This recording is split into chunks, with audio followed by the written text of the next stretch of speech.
안녕하세요. 오만사입니다.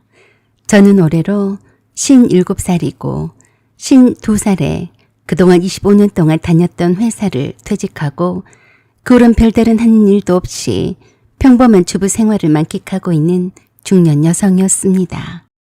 제 얘기를 꼭 누군가에게 털어놓고 싶었어요. 그리고 저처럼 마음속으로 울고 계신 분들이 있다면 당신 잘못이 아니에요 라고 말해주고 싶어서 이렇게 사연을 보냅니다. 결혼한 지는 30년이 넘었어요. 두 아이 다 출가했고 남편과 단둘이 살고 있었습니다. 사실 결혼 생활 자체는 그럭저럭 보통으로 평범하게 살아왔습니다. 문제가 생긴 건 쌓여온 건 시아버지의 병간호 문제부터였어요. 제 시아버지는 올해로 87세이십니다. 10년 전 큰 병을 앓고 난 뒤부터 병원 출입이 잦아졌어요. 그때부터였죠. 아버지 모셔다 드려 하니까 당신이 갔다 오면 안 될까? 내가 바빠서 말이야. 아버지 검사 결과 나왔는데 당신이 이번에도 아버지 모시고 다녀와. 당신은 뭐하고 자꾸 나한테 모시고 갔다 오라고 하는 거야? 당신이 며느리인데 당연히 당신이 가야지. 당신은 아들이 아니야? 며느리만 시아버지 챙겨야 하는 거야? 왜 그렇게 말이 많아? 당신 시아버지야. 내가 한가하면 당신한테 모시고 가라고 하겠어? 당신 이상하더라. 아버님이 병원에 갈 시간만 되면 바쁘다고 핑계만 대는데 도대체 왜 그래? 당신이 한번 모시고 갔으니까 계속 그렇게 다니면 되잖아. 내 신경 건드리지 마. 나 지금 예민해. 주식장 봐야 하니까 저리 좀 가줘. 늘 이런 식으로 시아버지의 통원 치료와 병간호는 내게 다 맡겨버리곤 했습니다. 매주 한 주도 거르지 않고 병원에 모시고 다녔습니다. 아침 일찍 집에서 출발해서 병원 데려다 드리고 진료 마치고 약 타고 식사까지 챙긴 후 모셔다 드리는 게 벌써 10년입니다. 남편이 자기는 신경 쓸 일도 많고 할 일도 많다는 핑계로 늘 내게 시아버지의 병간호와 통원 치료를 맡겨버리곤 했습니다. 그게 아예 당연한 것처럼 했어요. 조금 불만이 있었어도 제가 딱히 집안일 이외에는 할 일도 없었기에 마다하지 않고 시아버지를 모시고 병원에 다녔어요. 그런 저에게 고마워하거나 미안한 적은 한 번도 없었던 것 같아요. 사람들은 말하죠. 그건 네 남편 못 아니냐고 말이죠. 맞습니다. 근데 남편은 처음부터 끝까지 손 하나 까딱 안 했어요. 오히려 이렇게 말했죠. 당신은 여자잖아. 아버지한테 간 김에 아버지 식사도 챙겨드리고 반찬도 해드리고 집안 청소도 해드려야 되는데 내가 낫겠어? 당신이 낫겠어? 당신이 여자니까 당신이 하는 게 더 낫지 안 그래? 얼척이 없는 말만 복창 터지게 늘어놓을 뿐이었습니다. 남편은 퇴직 후 자기가 하고 싶은 일은 다 하고 다녔어요. 일주일에 등산을 2-3번 가는 것 같았습니다. 남들은 등산을 가더라도 부부 동반을 함께 간다고들 하던데 저를 데리고 다니는 것을 귀찮아 했어요. 그저 나는 집안일 해주는 파출부 아줌마일 뿐이었고 시아버지를 케어해주는 간병인 아줌마일 뿐이었습니다. 시아버지가 혼자 사시는 집에 제가 반찬이나 죽을 쓰고 있으면 남편이 옆에서 시아버지를 목욕도 시켜드리고 청소도 해주면 얼마나 좋겠어요. 제가 그래서 늘 남편에게 그랬습니다. 당신은 내가 혼자서 아버님을 챙겨드리는 게 얼마나 힘들 줄 알아요? 그럴 때마다 남편이 그랬습니다. 기가 막히네. 힘들긴 뭐가 힘들다고 그래. 우리 아버지처럼 깔끔한 노인네가 어디 있다고 그러냐고. 나야말로 기가 막혀. 혼자서 아버님 드실 것 해드리고 청소하고 빨래하는 게 쉬운 줄 알아? 당신 아버지잖아. 왜 손 하나 까딱을 하지 않는 거야? 하다못해 아버님을 씻겨드리고 와야 하잖아. 그러자 기절 첫풍을 했습니다. 내가 미쳤냐? 아버지를 씻겨드리게? 아들이 아니면 누가 씻겨드려? 아버지가 몸을 잘 움직이시는데 내가 왜 씻겨드려? 정 필요하시면 요양보호사가 자주 방문을 하니까 그 사람이 씻겨주면 되는 거지. 웃기고 있네. 별걸 다 하라고 하네. 참 못된 남편이었습니다. 못된 남편뿐만이 아니고 못된 아들이기도 했어요. 남편은 시아버지를 별로 좋아하진 않습니다. 시어머니가 시아버지 때문에 골병이 들어서 일찍 돌아가셨다고 믿기 때문이에요. 그래서 남편과 시아버지 사이가 상당히 서먹서먹하기도 합니다. 시아버지는 아들이 남편보다도 며느리인 저를 더 편애하시죠. 아무리 시아버지가 시어머니를 고생을 시켰다 할지라도 옛날 일은 옛날 일일 뿐이고 지금은 빼빼 말라서 언제 돌아가실지 모르는 상황인데 남편도 참 지독하다는 생각이 들었습니다. 남편은 시아버지뿐만이 아니라 시어머니가 돌아가신 이후로는 전혀 시댁 일에는 관심이 없었어요. 그렇게 10년 제가 챙긴 게 시아버지일 뿐일까요? 신우의 약속도 대신 가지고 시댁 제사도 거의 혼자 치렀고 남편 형제들 경조사도 제가 다 챙겼습니다. 부부가 나란히 어딜 한 번 가본 적이 없어요. 늘 저는 혼자서 다녔습니다. 함께 가자고 해봤자 안 가니까 입만 아플 뿐이었죠. 저희 친정엄마는 올해 82세세요. 아버지는 돌아가신 지 오래됐고 혼자 사십니다. 그런데 몇 달 전부터 전화할 때마다 말이 자주 꼬이고 밥솥을 3번이나 바꾸셨다는 얘기를 들었을 때 올게 왔구나 싶더라고요. 어느 날 친정엄마가 혼자서 살고 계신 아파트 경비원이라면서 밤늦은 시각에 제게 급히 전화를 했더라고요. 안은숙 씨입니까? 네, 누구세요? 네, 여기는 대호아파트 경비실입니다. 김말숙님의 따님이시죠? 네, 엄마한테 무슨 일 있나요? 네, 지금 705호에 김말숙님이 사시는 거 맞죠? 네, 맞아요. 왜 그러세요? 네, 확인차 전화를 드렸습니다. 네? 확인차 전화를 하다니요. 그게 무슨 말씀이세요? 네, 지금 바로 오셔야겠어요. 아니, 왜요? 글쎄요. 무슨 일이신지 여기 대우아파트 근처를 계속해서 뺑뺑 돌고 있으시길래 여기 주민들이 신고를 했어요. 왜 엄마가 뺑뺑 돌아요? 이해가 안 되네요. 그러게요. 여기 주민이 그러는데요. 낮에도 이렇게 아파트 주변을 맴돌았는데 이 시간까지 그러고 있어서 왜 그러시냐고 하니까 집이 어디인지 모르신다고 하시더래요. 그 말에 저는 충격을 먹었습니다. 네? 진짜 우리 엄마가 그랬다고요? 네. 신고했던 주민이 오다 가다 낯이 익은 분이라서 여기 아파트에 사시는 것 같은데 집이 어디인 줄 모르시겠다고 해서 김말수님의 휴대폰에 저장되어 있는 딸 안은수님으로 전화를 해본 겁니다. 지금 바로 오셔야 할 것 같습니다. 본인 성함도 잘 모르시더라고요. 휴대폰에 저장이 되어 있는 이름으로 705호란 것만 저희가 알 뿐이라서요. 직접 오셔서 어머니를 모셔가야 할 것 같습니다. 네, 그래요? 제가 엄마 휴대폰으로 전화를 걸 테니까 받게 해주세요. 라고 하고서 엄마한테 전화를 걸었습니다. 그랬더니 아까 그 경비실 직원분이 받으시더라고요. 어머니가 어디 좀 아프신 것 같아요. 전화를 안 받으셔서 제가 먼저 받았습니다. 할머니, 따님이세요. 전화 받으세요. 라고 엄마 귀에다 대주니까 그제서야 누구요? 라고 어눌한 말을 하는 엄마 목소리가 들렸습니다. 하늘이 무너지는 줄 알았습니다. 분명히 정상이 아니더군요. 엄마, 나 은숙이야. 엄마, 내 말 들려요? 은숙이?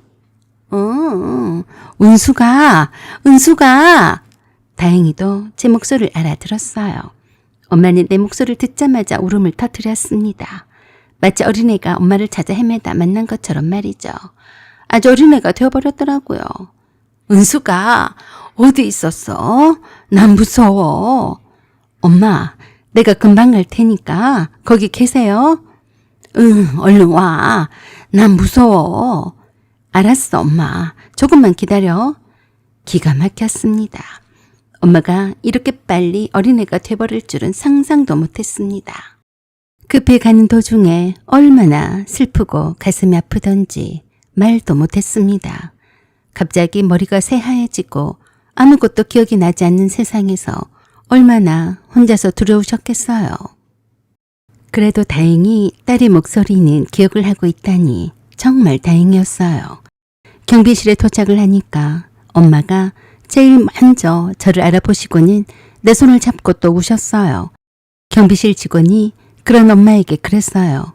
할머니, 따님이 맞으세요? 그러자 맞다고 하시면서 눈물을 그렁그렁한 채 고개를 끄덕거렸습니다. 저는 엄마 손을 잡고서 경비실 직원분들에게 고맙다고 거듭 인사를 드리고 모시고 나왔습니다. 밖에 나오셨다가 항상 다니셨던 대우 아파트에는 오긴 오셨는데 집이 어디인지 기억이 나지 않아서 하루 종일 힘들게 배회하셨다는데 얼마나 무섭고 힘드셨을까 싶었어요. 집에 들어가면서 제가 엄마를 붙잡고 얼마나 울었는지 모릅니다. 이젠 엄마를 혼자 두게 하면 안 되겠다는 생각이 들었어요. 엄마는 집에 들어서자마자 그제서야 집이란 것을 아셨는지 환하게 웃으셨습니다. 그러면서 제게 그러셨습니다. 은수가 나 너무 무섭다. 어떻게 내가 집이 어디인지 기억이 안 날 수가 있니? 나 너무 무서웠어. 엄마, 그러면 나한테 전화를 하지 그랬어요. 그런데 말이다. 너한테 전화를 해야 하는 것도 뭘 해야 하는지도 모르겠더라. 내가 왜 바깥에 나왔는지도 기억이 안 나. 엄마, 괜찮아. 잠시 잠깐뿐이야. 다시는 그런 일이 없을 거예요. 이젠 집 밖에 나가는 게 두려워. 또 못 찾아오면 어떡하니? 엄마, 걱정 마세요. 내가 있잖아요. 엄마 딸이 여기 있는데 무슨 걱정이세요? 엄마를 안심시켜드리고 하루 종일 아파트 주변을 헤매느라 물도 한 모금 못 마셨을 것 같아서 물부터 마시게 해드렸고 식사를 하시게 했습니다. 얼마나 겁이 많이 나셨는지 내가 집으로 돌아갈까봐 두려워하시는 모습에 제가 얼마나 또 소리 없이 울었는지 몰라요. 그날 밤에 엄마와 함께 자고 그 다음날에 병원에 모시고 갔습니다. 저기 치매 진단을 받았습니다. 치매 진단을 받아도 더 나빠지지만 않으면 된다고 했고 보호자가 상시로 옆에 있어줘야 한다고 했습니다. 그때부터 제가 친정엄마를 지켜드리기로 작정했습니다. 엄마도 당신이 치매 진단을 받은 사실을 인지하고 계셨어요. 겁이 팔칵 나셨는지 제 손을 꽉 잡으시면서 그러셨습니다. 네가 좀 지켜줘라. 내가 자꾸 뭔가 까먹는 게 무서워진다. 너밖에 없다. 그 말을 듣는데 눈물이 났어요. 10년을 시아버지한테 신경을 썼을 뿐이지 엄마가 이 지경이 될 때까지 딸인 내가 눈치도 못 채고 있었다니 저는 불효녀였어요. 엄마한테 너무 미안했습니다. 그래서 제가 엄마한테 그랬어요. 엄마, 제가 엄마 옆에 있을게요. 그래, 그래야지. 고맙다 내 딸아. 너까지 없었으면 어쩔 뻔했냐. 내가 너만큼은 안 잊어먹을 거다. 매일마다 네 이름을 쓰는 연습을 할 거고 네 사진을 갖고 다닐 거야. 엄마는 딸인 나마저 기억에서 지워질까봐 매우 두려워하셨습니다. 다행히 엄마 휴대폰을 줄로 만들어서 목에 걸고 다녔으니까 망정이지. 휴대폰까지 잃어버리셨다면 큰일 날 뻔했지 뭡니까. 혹시 몰라서 엄마 팔찌와 목걸이에 내 연락처와 남동생 연락처를 새겨 넣었어요. 만일의 사태에 대비를 위한 거죠. 그래도 안심이 되지 않아서 연락처로 쓴 종이를 코팅을 해서 목에 걸어드렸습니다. 이분은 치매 진단을 받으신 분이니 혹시 발견하신 분은 여기에 적힌 연락처로 연락을 주시거나 도움을 주시면 감사하겠습니다. 란 내용의 글을 코팅을 해서 엄마 목에 걸어드렸어요. 그러면서 제가 엄마한테 그랬어요. 엄마, 이거 항상 목에 걸고 있어야 해요. 알았죠? 응, 알았다. 걱정이 된 나머지 나는 2중 3중으로 엄마 몸에 연락처를 새길 방법을 찾았었죠. 그때부터 제가 엄마와 함께하는 생활이 시작이 되었습니다. 남편에게도 이 같은 사실을 알려주었었죠. 엄마가 치매 진단을 받으셨어. 옆에 있어 드려야 될 것 같아. 엄마가 어느 정도 안정이 되는 것 같으면 그때 집에 내 물건도 챙겨야 하니까 들을 거야. 그렇게 알아? 그러자 남편이 뜬금없는 말을 했습니다. 뭐? 집에 들른다고? 그럼 오늘 안 온다는 거야? 내 말 못 들었어요. 엄마 혼자 두면 안 되니까 엄마가 안정이 될 때까지 여기 있다가 갈 거예요. 그러니까 당신이 혼자 밥 차려 먹고 집안일도 좀 해요. 알았죠? 그랬더니 버럭 화부터 냈습니다. 나보고 집안일 하라고 하는 거야? 그럼 당신 말고 누가 해? 아버지 병원에도 모시고 가야 하는데 당신이 안 오면 어떻게 해? 지금 아버님 병원이 문제야? 당신 장모님이 아프다고 내가 했어 안 했어? 내 말을 똑바로 들은 거예요? 그러자 되려 내게 더 큰 소리로 화를 더 냈습니다. 뭐 이런 경우가 다 있는지 정말 웃겼어요. 장모님이 아픈 게 자랑이야? 장모님이 아프면 집안일도 안 할 거야? 누구 맘대로 집에 안 와? 시아버지는 어떻게 하고 거기에 있겠다는 거야? 뭐요? 당신 지금 말 다 했어요? 당신 동생도 있잖아. 왜 당신이 장모님을 챙겨? 멋이 어째요? 그걸 말이라고 하고 있어요? 장모님한테도 아들도 있고 며느리도 있는데 왜 당신이 나섰냔 말이야. 내 말이 틀려. 당신이 사람이야? 장모님이 치매 진단을 받았다고 하면 장모님이 괜찮냐고 묻는 게 사람이야. 당신한테 집안일도 하고 밥을 알아서 챙겨 먹으라고 하니까 지금 나한테 성질부터 내는 게 인간이냐? 그랬더니 남편이 어이없는 말을 했습니다. 당신은 어른들 말로 하면 출가 외인이야. 왜 출가 외인이 시집 식구들이나 챙길 일이지 친정 식구들을 챙겨? 장모님한테도 며느리가 있잖아. 며느리한테 돌봄을 받으시라고 해. 알았어? 빨리 와. 라고 하고서는 끊어버렸습니다. 열이 받은 제가 입에서 욕이 바로 나와버렸어요. 자기밖에 모르는 이런 이기적인 남자랑 내가 왜 여태 살았을까 싶더라고요. 그러든지 말든지 이젠 며느리고 뭐고 간에 친정엄마만 생각을 하기로 했습니다. 지금 나한테 가장 중요한 사람은 친정엄마뿐이었으니까요. 엄마가 치매 진단임을 인지하고 계셨기 때문에 그 충격으로 인한 불안함을 해소하기 위해서 일주일간을 엄마와 함께 지냈습니다. 그동안에 남동생과 얼케를 불러서 어떻게 엄마를 돌봐야 할지에 대해서 상의를 했어요. 남동생이 엄마 생활비를 매달 드리고 있었기 때문에 제가 엄마를 돌보는 게 당연한 일이었습니다. 그래서 일주일간은 제가 어머니와 함께 지내고 주말에만 동생네 부부가 엄마와 함께 지내는 걸로 했어요. 한 가지 원칙을 세웠습니다. 어떤 어려움이 있더라도 엄마를 절대로 요양원 따위로는 보내지 말자였어요.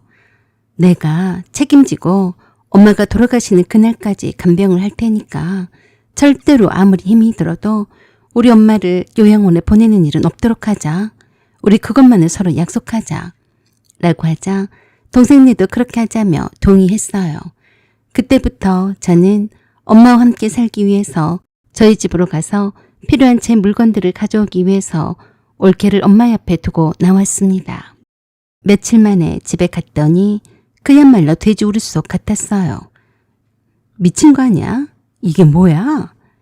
남편은 또 어디를 갔는지 보이지 않더라고요. 한숨만 나왔습니다. 그래서 남편에게 전화를 했더니 받아서 냅다 내게 볼멘소리를 해댔습니다. 왜 전화했어? 집이 이게 뭐야? 집에 왔어? 아니, 돼지 우릿속도 여기보단 더 낫겠다. 설거지는 왜 하나도 안 해놨어? 먹었으면 치워야 할 거 아니야. 내가 왜 하냐? 네가 와서 하면 되잖아. 끊어. 바빠. 아, 그리고 아버지가 어제 병원에 가셔야 하는데 못 가셨어. 온 김에 아버지 모시고 병원에 다녀와. 알았지? 라고 하고선 바로 끊더라고요. 집안은 킵한 5분 전으로 해놓고 시아버지 모시고 병원에 다녀오라니 도대체 나를 뭘로 보고 그런지 열불이 나더라고요. 이제껏 내가 군소리를 하지 않고 다 해주니까 나를 완전히 우습게 보는 거였어요. 그래서 나도 내가 변해야겠다고 다짐을 했습니다. 거지 집구석이 돼 있던지 말던지 냅두기로 했습니다. 시아버지도 내 부모이기 이전에 남편의 아버지가 아니던가. 내가 지금 시아버지를 신경 쓸 때인가요? 두고 보자 했습니다. 내가 어떻게 달라지는지 똑똑히 보여주겠다고 마음을 먹었어요. 집에 있는 먹을거리들을 몽땅 들고 내 짐을 챙겨서 엄마 집으로 갔습니다. 남편은 아마도 제 성격상 청소도 해놓고 밀린 빨래도 해놓고 남편이 먹을 반찬도 해놓고 거기에다가 시아버지를 병원을 모시고 가서 통원 치료도 받으시게 하고 등등 그 많은 일들을 마치 내가 슈퍼우먼이나 되는 것처럼 다 해낼 줄 알았을 거예요. 어린 판푸너치도 없는 일이죠. 저는 그날 이후로 남편을 아예 버리기로 작정을 했습니다. 내가 시아버지한테 10년을 수발을 했는데 뭐 장모한테는 출가 외인이니까 신경을 쓰지 말라고? 그 말에 정나미가 떨어졌습니다. 남편은 인간 같지도 않았는데 내가 왜 그동안 같이 살았나 후회 막심이었어요. 시아버지에게 쏟은 10년은 내가 헛수고를 한 겁니다. 그동안 친정만때 소홀히 했던 제가 반성이 되더라고요. 그걸 만회를 하기 위해서라도 저는 철저하게 달라지겠다고 스스로 다짐을 하고 또 다짐을 했습니다. 그래서 적금도 다 깨버리고 내 비상금 계좌에 다 넣어두고 남편 서재방에 있는 남편의 비상금도 털고 남편의 여분의 신용카드도 현금 서비스를 다 받아서 내 지갑에 털어 넣었어요. 내가 그동안 시댁과 시아버지에게 했던 거에 비하면 그건 세 발의 피였죠. 그 돈으로 뭐 하려고 그러냐고요? 남편이 퇴직을 하자마자 호기롭게 새 차로 바로 바꾸더라고요. 저는 퇴직을 하자마자 쓰던 차를 돈 쓰는 것이 아까워서 시금털털해도 계속해서 이날까지 타고 다녔는데요. 이젠 안 그러려고요. 엄마를 편안히 모시고 여기저기 놀러 다니려면 새 차가 필요했거든요. 그래서 새 차 인도금으로 쓰려고요. 내가 죽자사자 집안일만 하고 혼자서 아껴봤자 무슨 소용입니까? 남편은 난 하기 싫은 일은 다 맡기고 혼자서 새 차를 몰고 뽐내고 잘 다니는데요. 엄마랑 얼마 남지 않은 시간들을 좋은 추억으로 남기려고요. 일주일만 함께 지내는 것이 아니라 아예 엄마랑 쭉 함께 살기로 했습니다.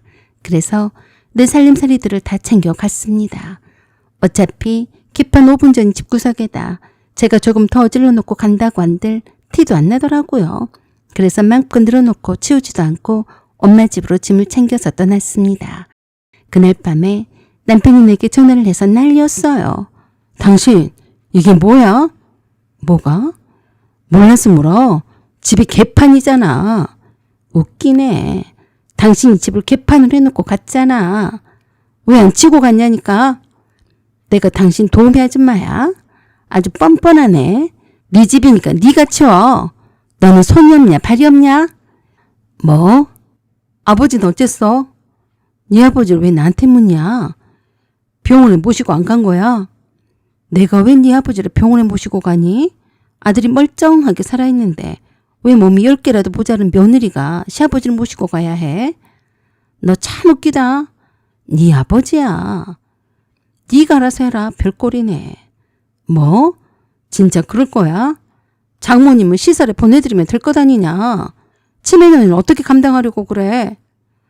장모님 걱정은 내가 할 테니까 너나 네 아버지 걱정이나 해라. 너 같은 인간하고 뭐하느라 수십 년을 함께 살았는지 나도 참 한심하다. 앞으로는 전화하지 마라. 너랑은 이제 끝이야. 뭐시 어째? 끝이라고 했어? 그래. 네가 사는 집 월세가 얼마인지도 모르지? 뭔 말이여. 월세라니. 내가 왜 월세를 살아? 커봐. 집안일에도 토통하는 게 하나도 없잖아. 그 집을 팔아버리고 월세로 바꾼 지 꽤 됐어. 당신이랑 살지 말지 미래가 불확실해서 내가 집을 팔아먹었지. 뭐야? 누구 맘대로? 누구 맘대로긴? 당신이 그랬잖아. 집안일은 신경을 안 쓰게 해달라고. 주식에 몰두해야 한다고 안 그랬어? 그래서 내가 당신이 주식으로 망하면 집부터 팔아먹을까 봐서 미리 손을 썼어. 이 옆에 애가 미친 거 아니야? 너 빨리 여기로 안 와? 그 돈은 어디 있어? 그 돈은 내 돈이야. 당신과 사는 30년 세월 동안 당신을 거둬준 값이야. 그 집에서 안 쫓겨나려면 월세를 꼬박꼬박 잘 내야 할 거야. 당신과 나는 이제 서로 보지 말고 살자. 결혼이라고 알지? 이혼을 원하면 해줄게. 서류를 보내. 그럼 잘 지내고 다시는 나한테 연락하지 마라. 그러자 남편이 노발대발하며 내게 전화질을 계속 해댔어요. 그냥 제 휴대폰 전원을 꺼버렸습니다. 그랬더니 엄마 집으로 쫓아왔더라고요. 장모님에게 인사만 대충 하더니 내게 그랬어요. 당신 나랑 그냥 끝장을 보자는 거야? 당신이 선택한 거야. 내가 당신 아버지를 10년 동안 병간호도 하고 병원에 모시고 다니면서 당신한테 불만 한 번 한 적이 있었어?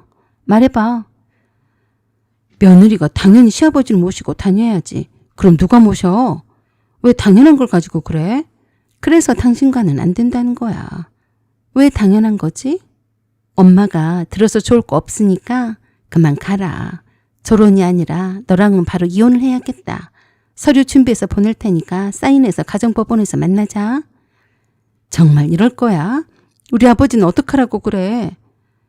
내가 알 바가 아니니까 더 이상 네 아버지 얘기는 꺼내지 마라. 난 우리 엄마 생각만 할란다.